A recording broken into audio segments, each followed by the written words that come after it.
예, 안녕하십니까. 여기 송파 종락원 국어과 대표 강사 김형근이라고 합니다. 반갑습니다. 예, 그렇게 길게 말씀드릴 건 아닌데요. 아마 예비 고1, 2, 3 지금 유인물 프린트로 나갔는데요. 여기 뒤에 나와 있는 그 PPT 자료의 내용을 일부 그대로 그 문서화한 건데요. 그 윈터스쿨의 그 고1, 2, 3 공통적으로 저희가 수업을 하는 방향은 거기 나와 있듯이 이해를 기반한 문제풀이를 중점적으로 나간다는 걸 일단 아시는 게 되게 중요할 것 같아요. 뭐냐면 국어를 보통 지금 재수생들이나 고3 학생들, 수능을 준비하는 학생들을 보면 문제풀이에 집중해가지고 글이 무슨 말을 하는지는 채 이해가 되지 않은 채 일치 여부의 것만 가지고 그것이 그 문제를 풀고 진행을 하면서 공부가 쌓이는 공부가 아닌 공부를 하면 그것이 흘러 지나가는 공부를 하고 있거든요. 그 재수생들을 이제 재수생들 공부하면서 가장 성적을 올리기 어려운 과목이 제가 볼 땐 역시나 국어입니다. 그 국어는 과목에 범위가 없기 때문에 수학이나 탐구 같은 범위가 있는 과목들은 N회독하면 범위에 해당하는 내용을 N회독하면 그 지식을 축적해가지고 그것을 이제 문제풀이의 활용을 통해서 성적의 향상을 꾀할 수 있는데 국어는 그런 범위가 없다는 게 문제예요. 있는 건 유일하게 문법이죠. 2학년, 3학년 같은 경우는 고2, 고3 같은 경우는 이제 선택을 하게 되면서 수능 때 이제 지금 마지막 그 문법을 선택하지 않고 화작과 언매 그 중에 화작을 선택한 친구들은 그렇게 쌓이는 범위가 또 없어요. 그래서 일단 공부를 하는데 그래서 범위가 없기 때문에 기출만 가지고 공부를 하는데 기출이 또 연계가 되지 않습니다. 좋은 문제인 건 맞는데요.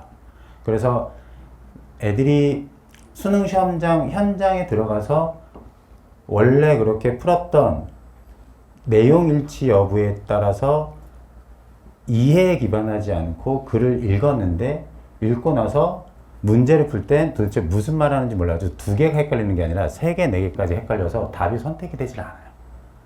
그래서 저희가 지금 저희 학원의 국어과에서 일단 기본적인 공부는 문학 작품의 양을 늘리고 접하는 그 다음에 독서에서도 분야별 필수적인 배경 지식들이 있습니다. 저희들도 전문가가 아니어서 저희들이 아는 것도 어느 정도 지문을 이해하는 데 필요한 것들 보통 경제 영역이나 아니면 논리학 아니면 과학에서 뭐 뉴턴의 뭐 만유인력의 법칙 뭐 이런 기타 등등의 것들이 계속해서 반복해서 나오거든요. 철학자라면은 칸트나 데카르트 이런 사람들도 나오는데 애들이 국어 공부를 하면 보고 문제 풀고 정답의 근거만 확인하고 그리고 사라져요. 그런데 그런 것들을 그래서 부모님들이 상담을 해보면 우리 애가 책을 읽지 않아서 국어 실력이 부족한데 어떻게 해야 되냐. 근데 그렇게 따지면 애들 중에 그 책을 물론 압도적으로 많이 읽은 학생들이 일부 있어요. 그런 애들이 잘하는 건 맞습니다. 근데 그렇게 책을 읽지 않아도 국어를 잘하는 애들이 있거든요. 그러면 부모님들이 말씀하시는 건 그러면 과거 시점으로 돌아가서 국어를 잘하기 위해서 책을 많이 읽혀야 되느냐? 그건 또 불가능하거든요. 저희가 해야 될 건 시험에 나올 수 있는 좋은 글, 기출에 나왔던 지문, 그런 글들을 많이 읽는 게 되게 중요합니다. 그래서 애들이 취약한 영역들이 따로따로 존재를 해요. 그럼 애들이 그 부분을 어떤 방법적인 것으로 해결하려고 그러는데 방법적인 것도 중요해요. 저희도 방법적인 것을 가르치긴 하거든요. 근데 방법이 아무리 좋아도 그 아는 것들이 너무 빈약하면 그 방법도 소용이 없어요. 그래서 현장에서 시험을 보고 나서 수능을 보고 온 학생들의 피드백을 받아보면 방법적인 거는 어떻게 풀었는지 기억이 나지 않는다. 시간이 워낙 촉박하니까요. 80분 동안 시험 보는 동안에 초반에는 그래도 방법적인 걸 배웠던 것들을 적용해서 풀었는데 마지막에 한 30분을 남겨놓고는 시간이 너무 압박이 심한 거예요. 그렇게 되면 마치 오래 달리기를 할 때 처음에는 좋은 자세를 달리다가 막판에 스퍼트를 달릴 땐 자세가 어떻든 체력이 중요한 거잖아요. 그 체력을 키우는 데 초점을 두는 공부를 저희 학원에서 국어과에서는 진행을 합니다. 그리고 이거 그 예비 고의를 잠깐만 간단히 말씀드리면요. 여기서 내신 위주의 공부를 하는 수밖에 없죠. 지금 현 중3 예비 고1 체제가 바뀌잖아요. 그리고 이제 문법이 공통적으로 선택이라는 게 사라지고 저희가 문법 방학 동안에 전부 다 가르칠 수는 없습니다. 그런데 공통 국어에 나오는 기본적으로 모든 교과서에 공통적으로 들어있는 문법 영역이 있거든요. 거기만큼 반드시 가르치고 그리고 저희가 그 부분을 내신형 문제뿐만 아니라 수능형 문제를 통해서 그 문법을 제대로 알게끔 제가 이번에 체제 바뀌는 부분에 대해서 지금 현행 예비 고1 되는 학생들부터 저는 선택 과목이 있는 게 말도 안 된다고 생각했어요. 왜냐면 국어 공부를 하는데 문법을 배우지 않고 문법이 선택상으로 빠져가지고 문법을 배우지 않은 채 화법과 작문, 독서 그리고 문학을 배워가지고 올라간다는 게 어떻게 보면 국문과 가는 친구도 문법을 모른 채 올라가기도 합니다. 그런데 이제는 이제 문법이 공통적으로 들어와서 하게 되는데 예비 고1은 그렇게 생각해보면 2학년, 3학년은 안 했던 문법을 모두 다 해야 된다면 학습 부담이 늘었다고 생각하실지 모르겠지만 예비 고1은 어차피 똑같아요. 걔네들 수준에선. 오히려 부담이 되는 건 지금 2학년, 3학년이 만약에 재수를 하게 되는 경우 문법을 선택하지 않은 애들이 부담스러운 거고 마찬가지로 다른 과목의 체제가 바뀌는데 어떤 부담이 늘어났다고 해서 그것은 위의 학년과의 비교해서지 같이 올라가는 학년들은 어차피 똑같이 배우는 겁니다. 그 부분은. 그래서 거기 문법 위주로 거기 내신에서 나오는 문법을 그렇게 진행을 하고요. 그 다음에 문학에서는 교과서 이번에 2028학년도부터 개편되는 그 입시에서는 올해도 일부 반영이 되는데 앞에서 이미 대표님이랑 부원장님께서 말씀하셨겠지만 보통 그렇게 얘기해요. 이전에는 수능 100%로 내신을 반영하지 않고 교과를 반영하지 않고 대다수 학교들이 그대로 뽑았습니다. 근데 지금 조금씩 내신 교과를 정시 수능에서 수능 100%가 아니라 일부씩 반영하는 학교들이 조금씩 움직이고 있어요. 그게 왜 그러냐면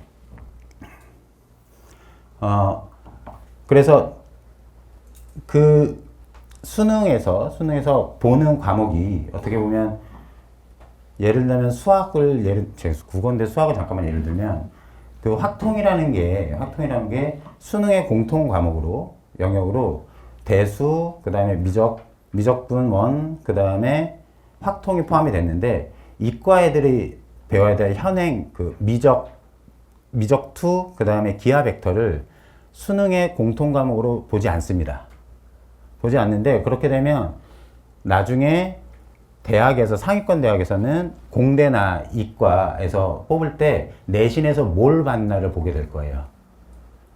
내신에서 뭘 공부했나. 마찬가지로 국어과도 이게 수학과 얘기하는 게 편해가지고요. 말씀드린 건데 국어과에서도 뽑을 때 내신 성적에서 국어와 관련돼서 심화 학습이나 진로 선택이나 이런 과목들을 어떤 걸 공부했느냐를 볼 가능성도 있습니다.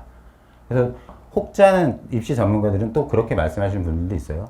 수시가 정시가 됐고 수시와 정시의 구분이 어떻게 보면 없어졌다. 지금은 내신을 완전히 배제한 채 수능 100%로 공부해서 대학 가는 애들이 많습니다.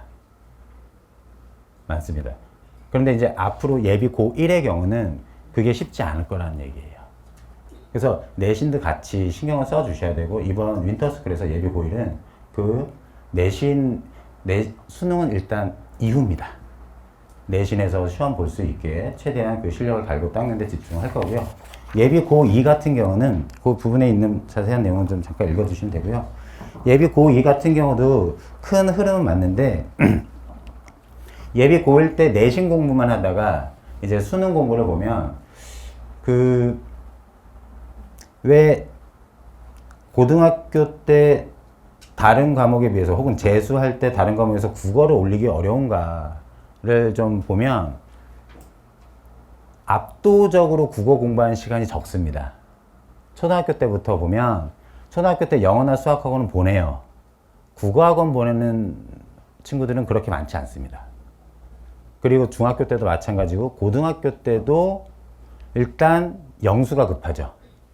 보통 국어학원 보내는 학생들을 보면 영수 성적이 좀 나와가지고 국어를 보내고 혹은 물론 이제 지역적인 차이는 있긴 하지만 저쪽 다른 쪽의 교육률이 높은 지역에서는 영수의 성적이 어떻든 국어랑 탐구 쪽의 학원도 같이 보냅니다.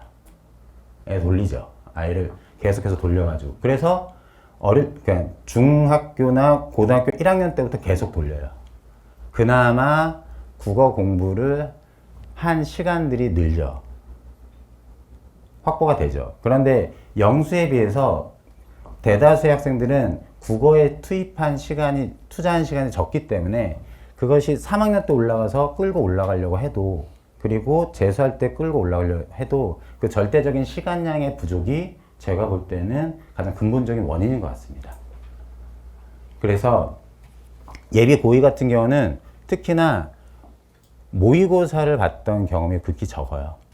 그리고 내신에 이미 많이 몰입되어 있기 때문에 그런데 이제 그 부분을 내신을 그렇다고 고려하지 않을 수는 없으니까 내신과 함께 수능을 보는 쪽으로 비중을 조금씩 옮겨가면서 모의고사를 보면서 모의고사도 순서대로 풀 건지 나한테 최적화된 순서로 풀 건지 끊임없이 수정하고 계획을 그 매뉴얼과 루틴을 바꿔줘야 되거든요. 그런 것들을 점검하면서 방학 동안에 그 방향을 잡아가는 쪽으로 그리고 모든 영역에서 기본적인 학습법과 감상법 그리고 문제풀이 방법들을 우리가 배우게 될 겁니다.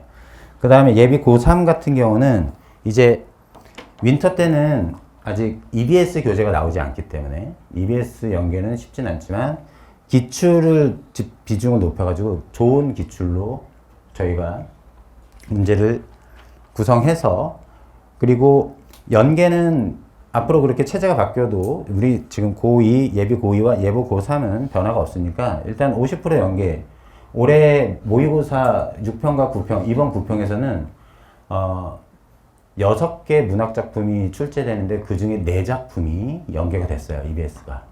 저희가 차후에는 방학에 지금 윈터에 대한 설명이긴 하지만 저희가 윈터가 끝나도 재학생 단과를 운영할 겁니다. 계속 연속성을 위해서. 연속성을 위해서 갈 때 그 고3 같은 경우는 EBS를 중점적으로 해서 기출과 함께 들어가는데 그 기출에 대한 집중적인 공부를 이때 윈터 때 해가지고 모든 영역에 대한 기초를 저희가 닦아가지고 공부를 나가는 기반을 닦는다는 걸 말씀드리겠습니다. 질도 되게 중요한데요. 양도 되게 중요합니다. 저희 재수생들은 지금 현재 막바지에 와서 한 2달, 3달 전부터 매주 한 번씩 일요일 아침마다 따로 불러가지고 모의고사를 보게 하고요. 실전 모의고사를 시간을 재서 그 시간대에 8시 한 반부터 시작해서 볼 수 있게 하고 있고 심지어 지금은 이제 일주일에 2번씩 애들은 기본적으로는 한 번씩 보게 하고 2번씩 보게 하는데 그런 걸 생각해 보면 재학생들의 경우엔 내신도 있고 이런 것들 때문에 그런 횟수를 많이 가지지 못하는 거 그런 분들이 좀 불리는 하겠지만 이 방학 때 이때 윈터에 와서 실제로 재수생들이 어떻게 공부하는지 그 시간표대로 움직이면서 어떤 양을 치면서 공부를 하는지 양치기도 사실 중요합니다. 문학, 독서 아는 작품 많으면요 많이 읽은 글이 많으면 많을수록 당연히 유리합니다. 당연히 유리하니까 그래서 꼭 보내셔서 여기에 꼼짝 못 하거든요. 성적이 대단히 좋은 애들도 종합반 수업을 듣습니다. 독재가 아니라 독학재수가 아니라 왜냐면 오면 그냥 의지를 발휘할 필요도 없이 할 게 이거밖에 없기 때문에 이거 하는 거죠. 제일 걱정인 건 예비 고1입니다. 말이 예비 고1이지 중3이에요. 제일 걱정돼요. 제 딸도 예전에 한 4년 전에 윈터 예비 고1 넣었었던 적이 있는데 2주 만에 도망갔습니다. 붙잡을 수 없었어요. 붙잡을 수 없는데 견디면 꽤 도움이 됩니다. 진짜 도움이 되고 아 공부 이렇게 하는구나. 그래서 그 다음에 윈터 그 다음 학년 때 또 와요. 오는 애들이 있습니다. 만족도가 좋아가지고 믿고 보내셔도 될 거고요. 국어과에서도 최선을 다해서 잘 가르치겠습니다. 이만 마치겠습니다. 감사합니다.